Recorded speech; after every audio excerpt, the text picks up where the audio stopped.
Hello दोस्तों, कैसे हैं आप? ठीक ही होंगे। मेरा नाम है सत्य प्रकाश और आप देख रहे हैं टेक्निकल माइंड। आज मैं आपको आलसी लड़के की कहानी सुनाने जा रहा हूं। तो चलिए शुरू करते हैं।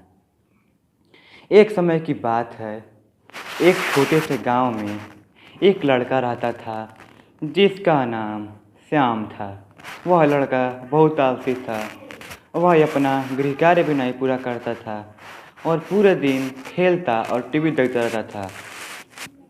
उसके पिता गांव के जमींदार थे और उसकी माता गृहिणी थी। उसके पिता उसे प्रतिदिन डांटते रहते थे कि पढ़ाई में थोड़ा ध्यान दिया करो, परंतु वह उनकी बातें सुनता ही नहीं था और खेलता रहता था। जिस दिन उसके स्कूल की छुट्टी रहती, उसके स्कूल से उसे अधिक गृह कार्य मिलता, परंतु वह अपने खेलने के आगे अपना गृह कार्य भी नहीं पूरा करता था। और जब दूसरे दिन वह अपने विद्यालय जाता था तो उसके अध्यापक उसका गृह कार्य चेक करते और गृह कार्य न पूरा होने पर उसके अध्यापक उसे दंड दिया करते थे। कुछ समय के बाद वह 10वीं की कक्षा में चला गया और 10वीं की कक्षा में चले जाने के बाद भी वह न तो मन से पढ़ाई करता था और न ही अपना गृह कार्य पूरा करता था। कुछ समय के बाद उसकी 10वीं की परीक्षा नज़दीक आ गई। वह जल्दी जल्दी अपने पाठों को याद करने लगा, लेकिन अब पाठ याद करने से क्या फ़ायदा जब उसने पूरे साल ही पढ़ाई ही नहीं की।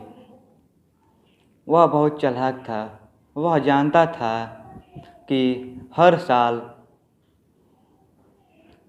2-4 महाकवियों का जीवन परिचय लिखने के लिए आता है। उसने एक योजना बनाई।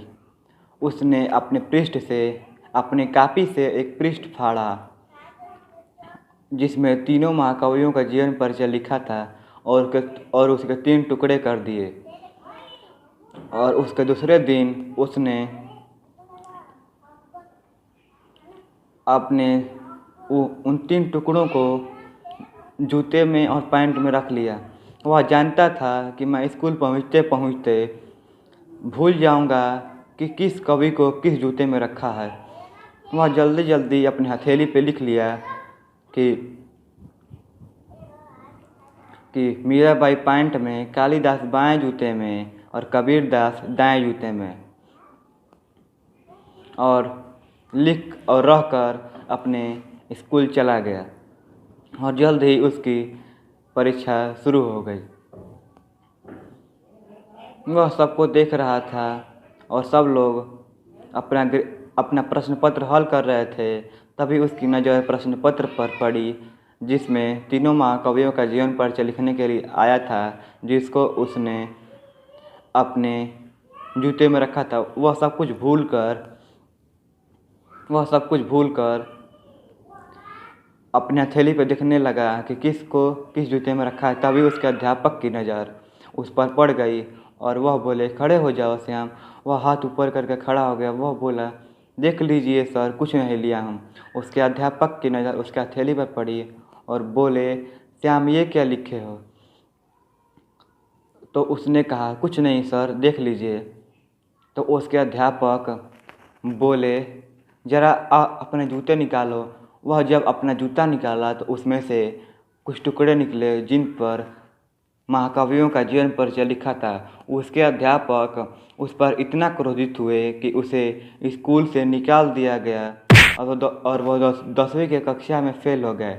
इसीलिए हमें इस कहानी से यह शिक्षा मिलती है कि हमें कभी भी आलस नहीं करना चाहिए। अगर ये वीडियो आपको अच्छा लगा हो तो लाइक करें, अच्छा नहीं लगा हो तो डिसलाइक करें। अगर हमारे चैनल पे आप पहली बार आए हैं तो हमारे चैनल को सब्सक्राइब करें, लाइक करें और बेल आइकन जरूर दबाएं। इस वीडियो को देखने के लिए